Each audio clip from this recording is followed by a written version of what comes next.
Separated by 30 years from the precocious father of her father's home movements, facing the greatest challenge of her life,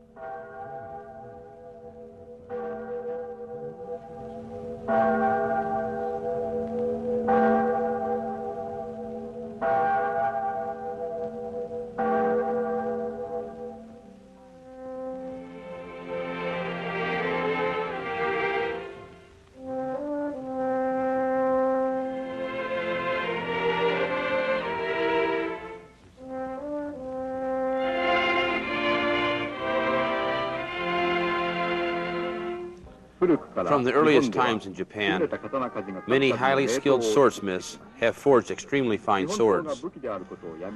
Today, since swords are no longer used as weapons, modern-day swordsmiths are respected as artisans.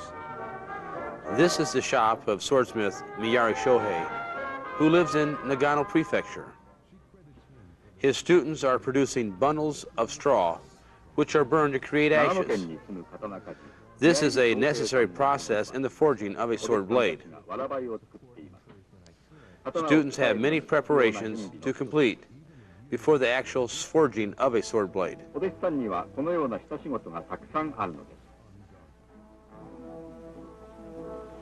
One of Mr. Miyari's preparations is to break apart old iron kettles, which he has bought and gathered from antique shops in Nara. Old iron kettles were made of good sand iron, and this is a very good ingredient for the Japanese sword.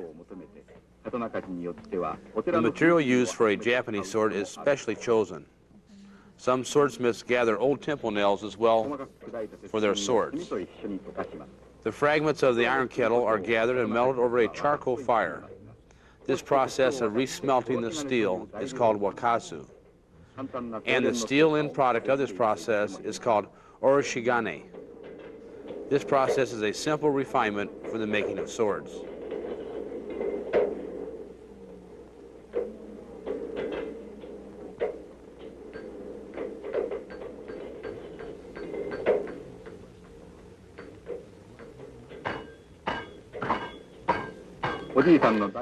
Mr. Miyari's family has a tradition of smithing since his grandfather's time. Mr. Miyari dedicated himself to becoming a swordsmith in 1935. By the time Mr. Miyari advanced to becoming an independent swordsmith, Japan was in the midst of World War II. During this time period, many swordsmiths started making cheap army swords called gunto. Although it was a difficult time to make a living, Mr. Miyari continued to strive toward making quality swords. Today in Japan, there are approximately 200 swordsmiths, of which Mr. Miyari is ranked amongst the top.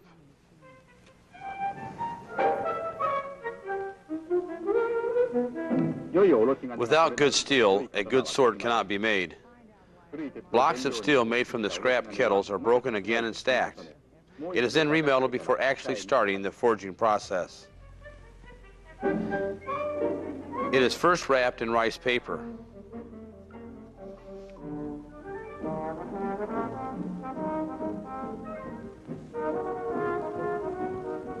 The steel is then covered with mud in order to prevent it from toppling. The ashes are sprinkled over the mud in the belief that this acted as a flux and prevented oxidation.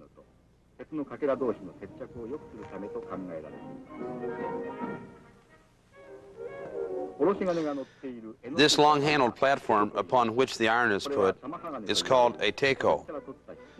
The teiko was made from a high-quality steel drawn from sand, a steel called tamahagane.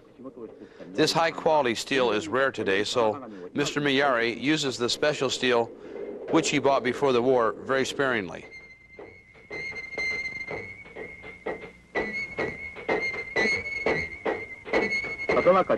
The swordsmith's work begins at 5 a.m. every day. The three students are rhythmically hammering, with Mr. Miyari using the small hammer to lead the students' pace and speed and force. Mr. Miyari stated, "Concentration is needed in leading the three students, for if there is not precise timing, a good sword cannot be made."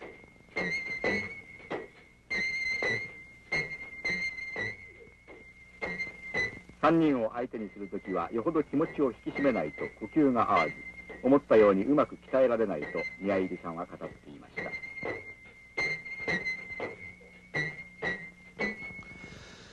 Mr. Miyari uses the bellows called fuego to force air into the forge. This controls the amount of heat, which determines the hardness of the steel. The seat near the bellows is the side seat called yokoza. Here the most skilled worker sits, which shows the importance and difficulties of manipulating the bellows.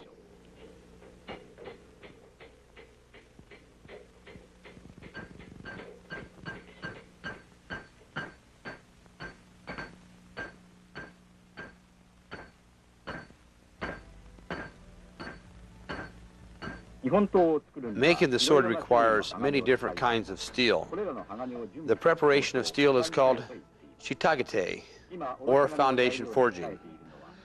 The outside laminations of the blade are called kawagane, or skin steel. A Japanese sword is required to be unbreakable, unbendable, and sharp. In order to forge this sword, besides skin steel, a shigane, or center soft steel, is needed to be mixed with the special tamahagane steel.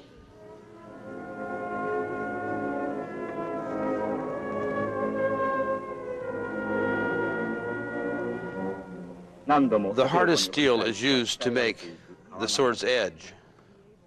3 types of steel are put together to make the blade. The skin steel is folded from different sides alternately to ultimately become the sword surface.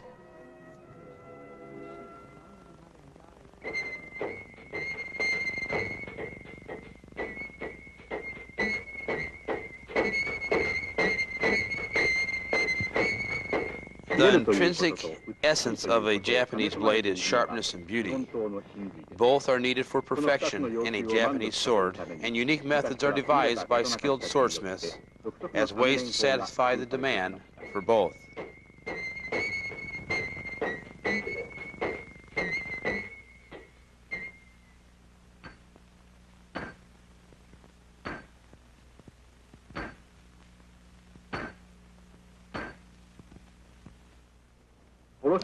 The oroshigane is extended and cut into equal pieces. This part of the sword has been forged 18 times. The tamahagane, or special steel, has been forged 10 times and is piled together. The same process is done with the shigane, or soft center steel.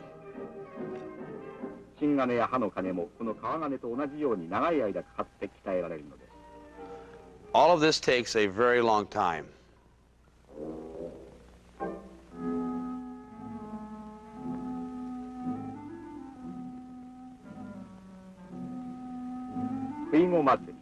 Fuego Matsuri, a holiday in honor of the bellows, has been celebrated on November 8th every year by all the swordsmiths in Japan since the earliest of times.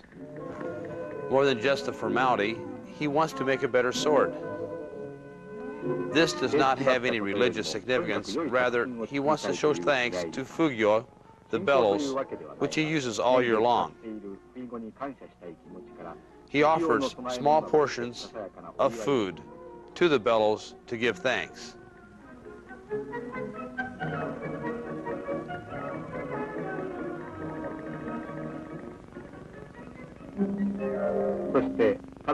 This holiday is celebrated by the swordsmith's family and his students by feasting on rice and red beans. The swordsmith's wife is also most happy on this day, and the holiday is a welcome rest for the students who work very hard cutting charcoal and burning straw all day.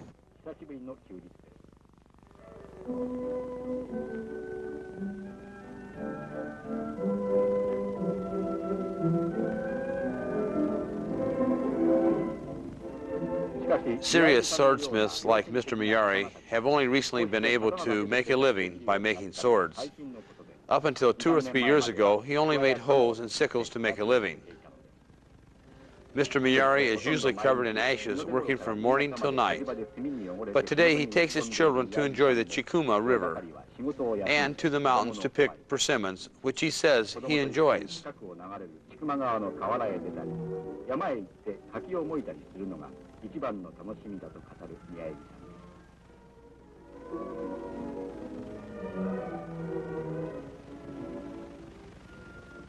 Cutting charcoal like this is what the students do most. Cutting charcoal all day occupies the majority of the students' time. The charcoal they are working with right now is made by themselves from the pine trees that the students had cut down and brought from the nearby mountains. Now we come to the start of the actual sword forging, called Tsukurikami. The shigane and hanokane and the kawagane on each side is assembled and bound together. It is then forged and heated into one piece.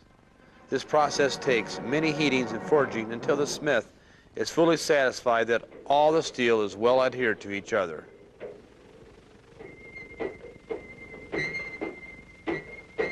This block is extended by hammering. This process is called tsunobi, or rough extension. In this process, there is no further addition of steel or folding. Extending the sword in this manner and keeping the thickness even is quite difficult.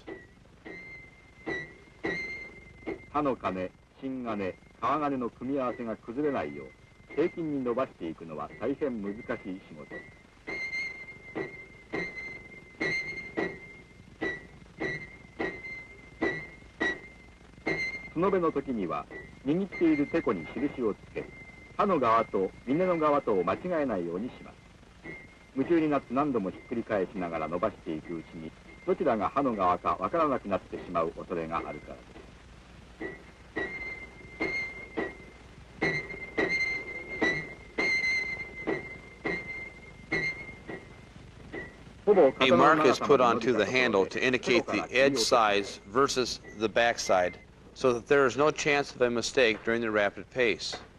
When the metal is fully extended to a sword size, it is cut off at the handle.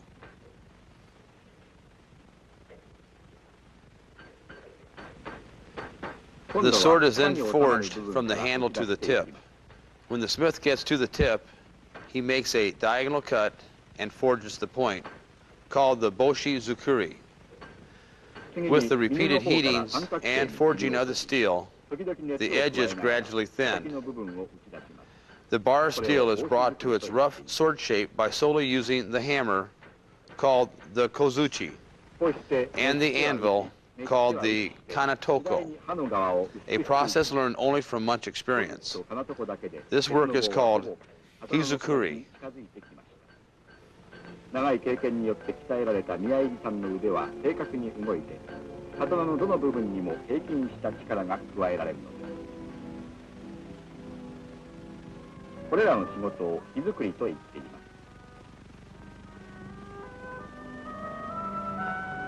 From the beginning to this point in the process usually takes 15 days to make one sword.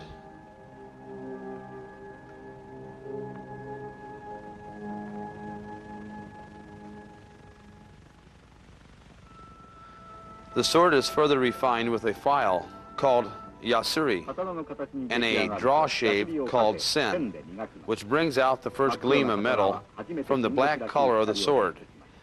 The file and draw shave were made by Mr. Miyagi because store-bought tools were out too quickly.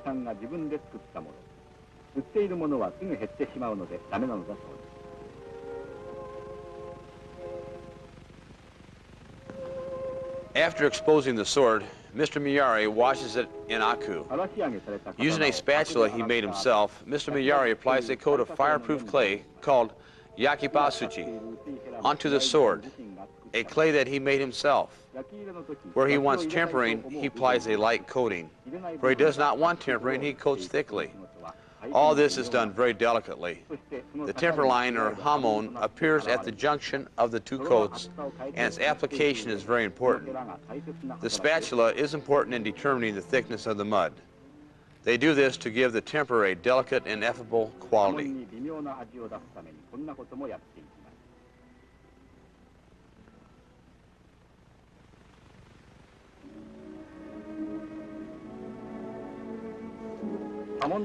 The beauty of the temper line is very important in the characteristics of the Japanese blade.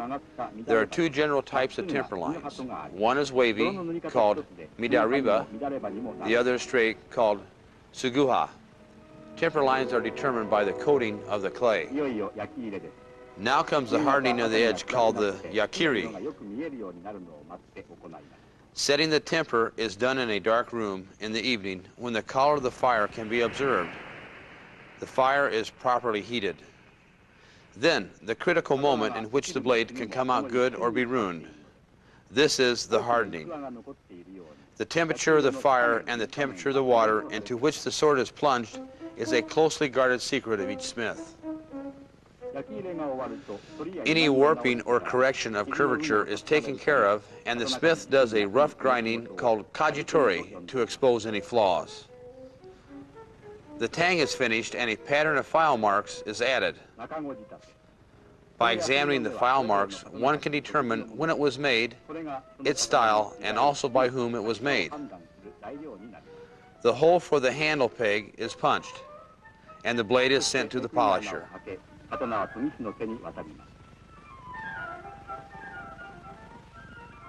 Mr. Fujishiro is a professional polisher who has been at his trade for 30 years, and his father before him. The beauty of the sword depends greatly upon the work of the polisher, and now that a sword is considered a work of art, the polisher's skill is more greatly appreciated. Curvature in the Japanese sword started in the Heian era. In the Kamakura era, all samurai, or bushi, had to have a sword. Swordsmiths became popular and many famous swordsmiths emerged. Many old blades with their smith's signature still remain. After approving the work of the blade, Mr. Miyari engraves his signature onto the tang.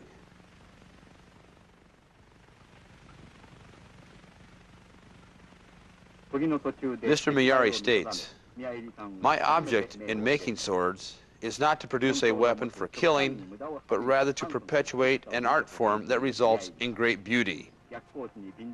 I would like people to appreciate the Japanese sword for its character and for the beauty of its simplicity."